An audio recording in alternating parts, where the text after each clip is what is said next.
As many of you know who visit my Telegram channel, I was out for a while due to COVID, and I had a string of really interesting stuff that happened. So, before I get into that, we're going to talk about Electronuem, and we're going to talk about what I found out after the Ethereum merge. So it's going to be a short video, but stick to the end and get all the details. So yeah, I was away. We had a death in the family, and after that, my wife got rear-ended by a box truck, and I had to get some repairs done to the vehicle, and then I came down with COVID. I was out for quite a while. I had many. It made me tired as all heck. But I had some other issues I had to deal with after it, and I guess I'm getting to the point where I just went over the what do they call that? The diabetes line. So got to cut back my sugar. I guess as you get old, the warranty's all off once the the warranty's off once you hit 50. I'll turn on some AC in here. So where we are now, with a couple of things that I want to talk about is Ethereum and Electronuem, and also your preparedness. Still preparing on my end. I'm getting my truck all updated, making sure all the parts are changed out that need to be changed, make sure it's in good running shape to the best of its ability. It's a 20-year-old truck, and so things are going to wear, but I'm putting some money into it to make sure that I have proper transportation, ability to haul things, move things, make money with the truck. So all that helps out. Sorry about that. And our important stuff. Things are still gonna get worse, and that's the reason why I've been keeping an eye out on my cryptocurrency, what little I have, to ensure that I can maximize whatever dollar value that it may have going into the future. And clearly, that $20,000 range seems to be a marker spot for those that have plenty of cash. So when it hits that $19,000 range, they keep pushing it back up. But there's clearly manipulation. You take a look at the charts, and the thing swings violently, 5 to 10%, pretty religiously. And you can watch it all happen in real time. When it should be going up, people dump it. There's a mass dumping to push it back down, so that they can buy it again at that 18,000. Let everybody panic, buy it again at that 18,000. So be careful. I think that 18,000 is gonna pretty much hold for a while. But if we get more bad news, theoretically, mathematically, 12,000 is possible as we go forward. So keep your eyes out and be prepared. Make sure you have some money squirreled away. Put it in your sock or whatever it is. Make sure you have some cash. The majority of my cash, I'm buying food and material items, things that I know that I'm going to need anyway. Inflation is not going to go away anytime soon, and even if it was to be put under control, the prices are still higher now at this point. So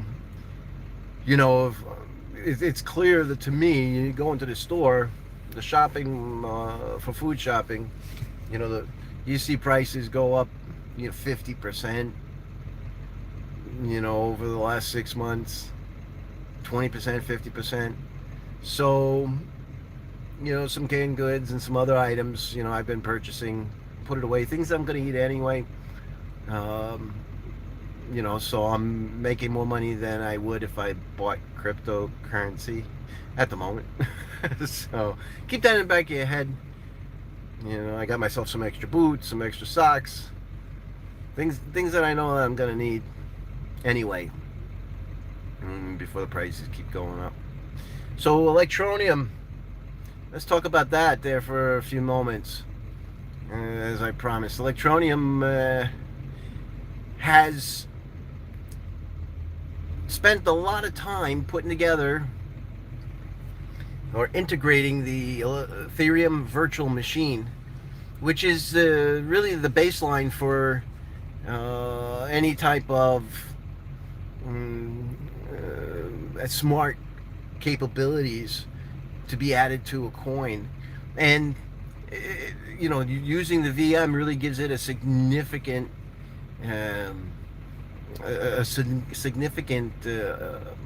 leg up, because it's well known. There's coders out there. There's a lot of stuff that can be done. There's a lot of reference material, and it's really the best move possible. And I'm glad that they didn't try to make their own virtual machine. That they incorporated the Ethereum virtual machine. That was a brilliant move on their part. As day one, I still have a lot of high hopes for Electronuem, and when they release the Electronuem virtual machine, that'll give the ability for just about anybody to get into smart contracts with ETN. Now I'm working on a game that we released on Hive, but getting information about Hive is like pulling teeth. There's really no place to go to get information, and it's pretty rare to find tutorials or references or samples. It's so limited. It makes it a real difficult uphill climb. With the Ethereum virtual machine, there's a lot of stuff that you can reference. So I'm looking into possibly moving the Digispin coin over to Electronuem and to build up the game on Electronuem. And I'd like to see that happen, and it's just going to take some time. Obviously, Electronuem still has not released the production version. It's still in testing. Things are being built on it in the test mode, and I'm looking to see some excitement for Electronuem. Now, will that translate into higher value for Electronuem? Nothing really right now has got a higher value. I don't care what you release. We're in a bear market. Could that give some value going into the future? Yeah, I think it could. Is Electronuem going to bang zoom to the moon? No. But it could bring it some extra value. And so, I have some hopes for it. I still have my Electronuem. I'm holding on to it like if it was a lottery ticket. One day, hopefully, I'll be able to cash in.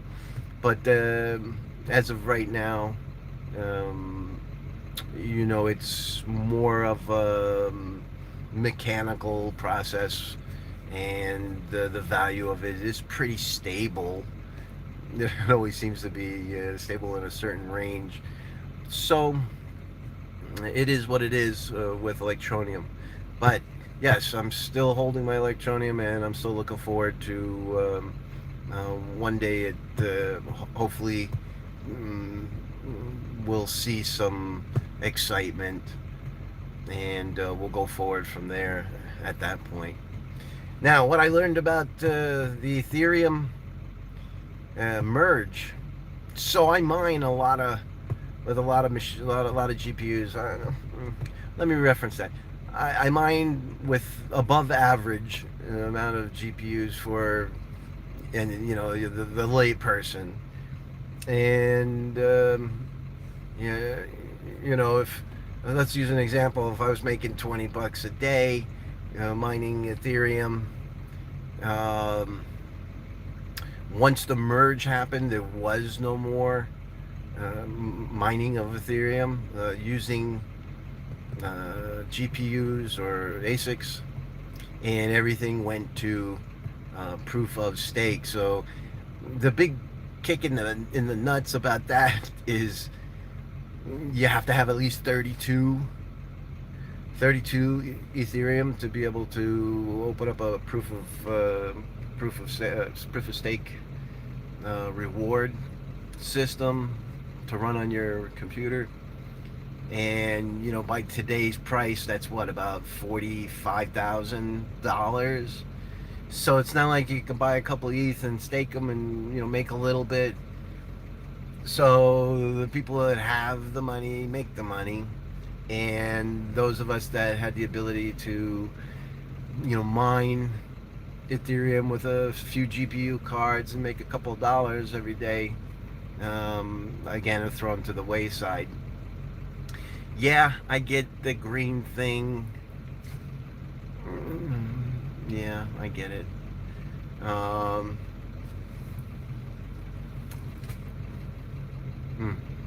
so basically, those, for example, if you had a ton of people on NiceHash, all of a sudden, all of those miners that were mining Ethereum got thrown onto other coins, and they were paying very little to begin with. Now all of a sudden you throw 200, 300,000 miners across all those things, and that pot of money got spread across significantly more people. So that $20 a day that one would have been making with Ethereum is now making you 50 cents a day. So I got whole rigs that were making 25 cents a day. No reason to keep them running, and this is going to be an issue for a while, until a significant amount of people just go, I'm better off taking the money and just buying the coins than mining. If you had a favorite project like Electronuem, I would have ran a miner on Electronuem no matter what, even if I lost money on it, because I would have just kept it running because it secured the network. But if you're mining just to sell them, and you could give a rat's ass about those coins, because you're just mining them to produce dollars to drop into Bitcoin, you're not gonna do this anymore. So it's gonna take a few months for a lot of people just to drop off, because it's cheaper to buy the coins that you want than it is to try to mine. It doesn't make financial sense. Even at a good rate, it doesn't make financial sense. Now, if you have a Bitcoin miner, that's really the only mining that's going to be going on in grand scale. So now all these other coins are going to, they're going to have huge hash rates for a few months. It's going to drop back down to where it used to be, or close to it. I think it's going to discourage a lot of average people that had a few GPUs. And I think we're going to see a lot of discouragement in crypto. I think that they're going to walk away for a while. They may purchase some coins, but I think we're going to see a slump. Obviously, Ethereum itself, price is pretty much heading down. Which it shouldn't, because Ethereum should be going up, because they're going to, being green is going to give ammunition for the corporate or commercial investor groups to get into it, because now they could say, hey, yeah, we're not buying Bitcoin, we're buying green. It takes like a light bulb to to run it, and that's gonna give them cover, which shouldn't be to begin with, but it's gonna give them cover. So I think Ethereum was using 0.02 of worldwide electricity. 0.02. I mean, overall, I mean, that's not a huge number to begin with, but that's it's 0.02. So that's going to be returned to the electrical grids. And that's true because there's nothing else worthy to mine or cost effective to mine. So those miners will be shut off for a period of time. And I'm not sure there will be anything else of value to purchase. If you find an interesting coin, you might mine it, but and lose money on it for now, with the hopes of it to go up on the next run up. But this basically comes down to the Bitcoin maxis who said, yeah, you know what, you need to buy Bitcoin, and second on your list is you should buy Bitcoin, and but if you really want to try something else, you should buy Bitcoin. I think Ethereum definitely has to be added to that list now, because they are going to attract commercial investors. Being green, they'll have cover to put money into it, and I don't know. I think Ethereum has the potential to really compete with Bitcoin at some point. Not that it doesn't now, but I mean to a point where it comes close or goes over the value of Bitcoin at some point. So the moral of the story is we're going to be seeing a sluggish crypto pricing, and I think that it's going to be tough next 6 months for cryptocurrency. But I'm going to at the prices is now, DCA in, and I think you'll do all right. All right, guys, just wanted to say hello. Appreciate you stopping by. I'm glad to be back. I'm going to try to get behind the studio and get some other videos out on specific topics. Don't know how, don't know when, but I'll do my best, okay? Cheers. Talk to you guys soon. Take care. All right. How do you turn this thing off?